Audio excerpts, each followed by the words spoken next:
Institutional and local community grants. And each Michigan community college also offers its own free tuition, last hour programs. They use these institutional funds to cover whatever's left after federal state aid has been applied. Miss Ariana talked about like how she contacted the the financial aid office directly because she applied early, but she also had a balance, and they had a specific grant that they was able to apply, so she would have a zero balance.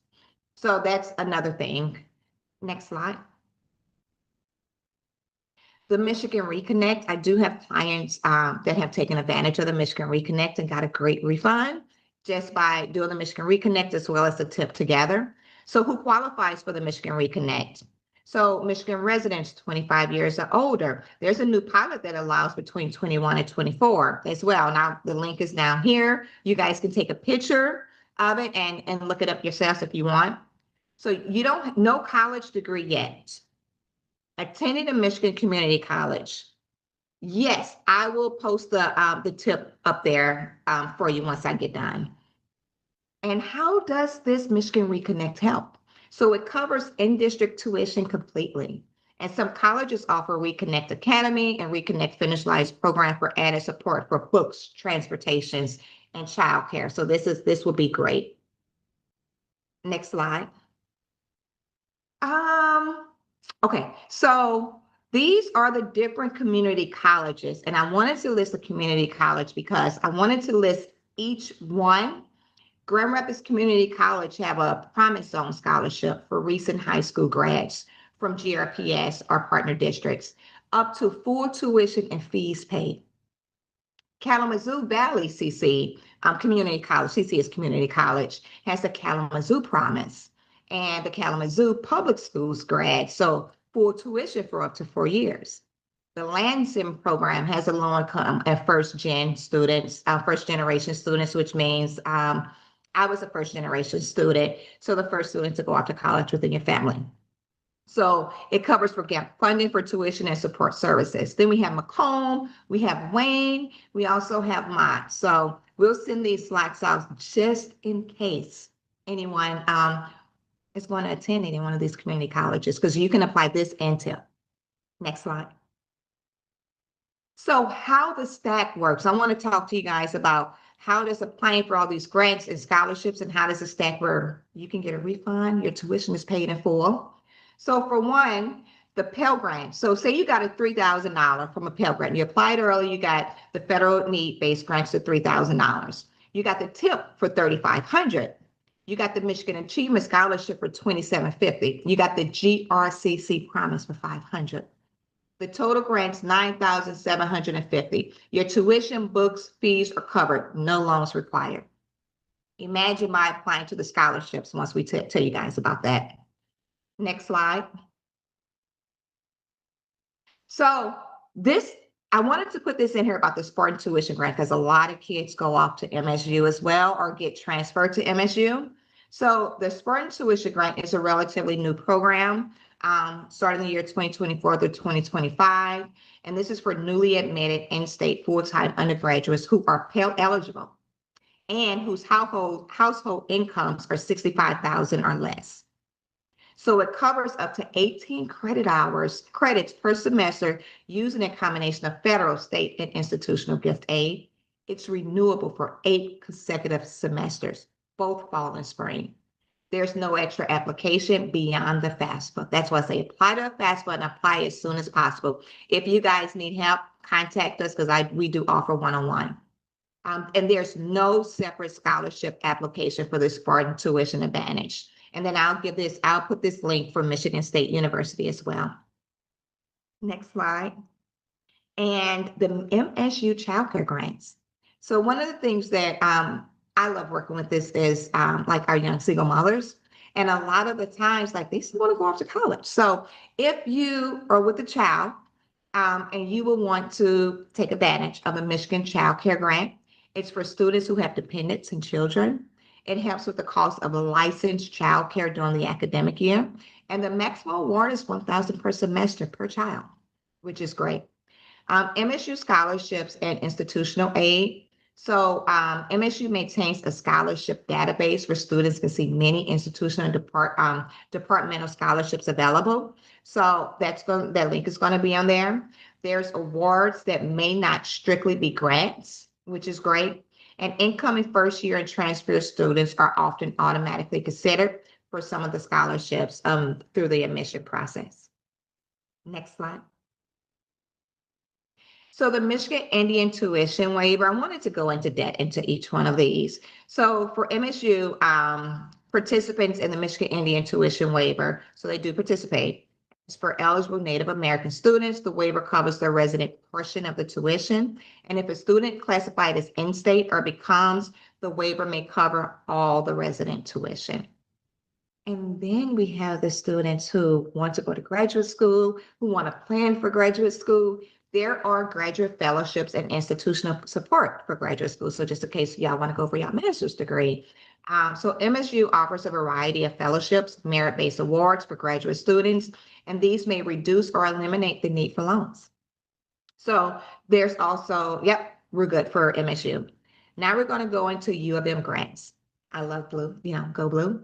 So with U of M, there is a U of M signature program for Michigan residents. For eligible residents for the undergrad, U of M promises the scholarships and grants will cover tuition and mandatory fees for up to 4 years. So that's huge. And to qualify, students must be a Michigan resident, be eligible, and apply for the financial aid. So free tuition and that's the Go Blue guarantee, is the free tuition. And next slide. U of M also has institutional grants. So U of M provides their own University of Michigan grants, and I'll have that hyperlink as well. So along with the Go Blue guarantee, there could be other grants that you can apply for. Next slide. GVSU grants. We have a lot of students this year that are going to GVSU too. So for GVSU, there's GVSU institutional grants, which are need-based grants, and it's based on the financial need as determined through the FAFSA. And the grants typically range between $500 to $6,000 per year. And those are gifts, no repayments at all, which is great. Then you got the Grand Valley Pledge, which that amount will vary, and it's a special program. And the pledge is a last dollar type aid. So what that means is, so say you've applied to all the grants, you applied to scholarships, and you may have a balance left. This Grand Valley Pledge can help with that balance. The Student Support Fund. So for students facing financial hardships or sudden changes, it varies case by case, but it can help cover tuition, it can help cover supplies, it can help cover housing, it can help cover food. Contact GVSU Financial Aid Department directly because they can help with that. Student Textbook and Supplies Fund. Who knew that GVSU had a fund like that, right? So they do have a Student Textbook and Supplies Fund. It's for students who can't afford required textbooks or course materials. You won't know that just by applying a FAFSA. And I would highly recommend, make sure you contact the financial aid office if you can't afford any textbooks or things like that, because they have a fund for that. They also have graduate student research grants, conference travel grants for students presenting or performing at conferences. And there's a merit scholarship admissions scholarship as well for incoming freshmen and transferring students. Next slide.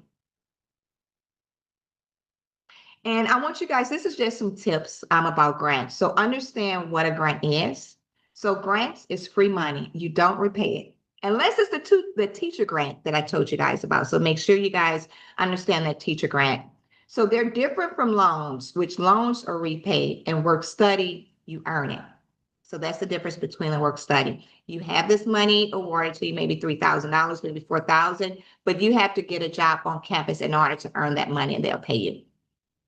Grants often have rules attached, like maintaining a certain GPA, staying enrolled full time, or fulfilling the FAFSA each year, filing the FAFSA each year.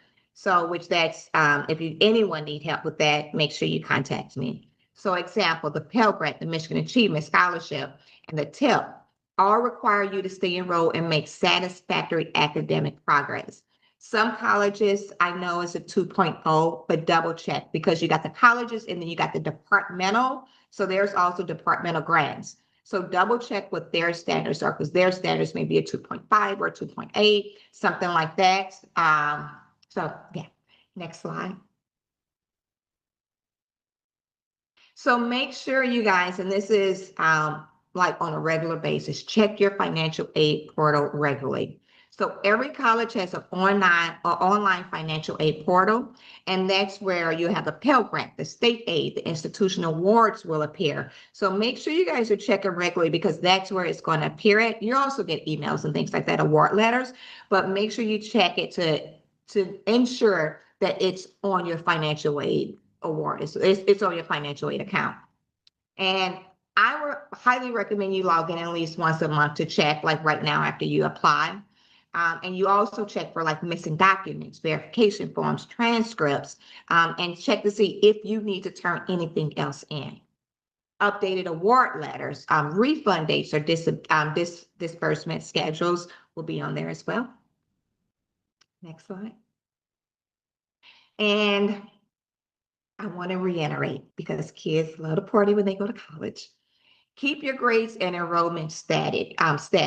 So grants often depend on satisfactory, 2.0 or higher, completion of at least 67 of attempted credits, and staying enrolled at least half-time or full-time. I would like to recommend at least 12 credit hours. 12 credit hours. 12 credit hours is the minimum of full-time, and 12 credit hours is a great place to have so the kids are not like too stressed out, too busy, and they can keep their GPA up.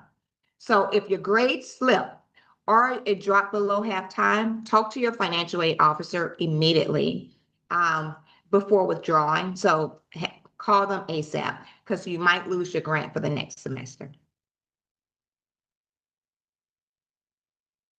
And yep, just keep a digital folder of your award grant. Next.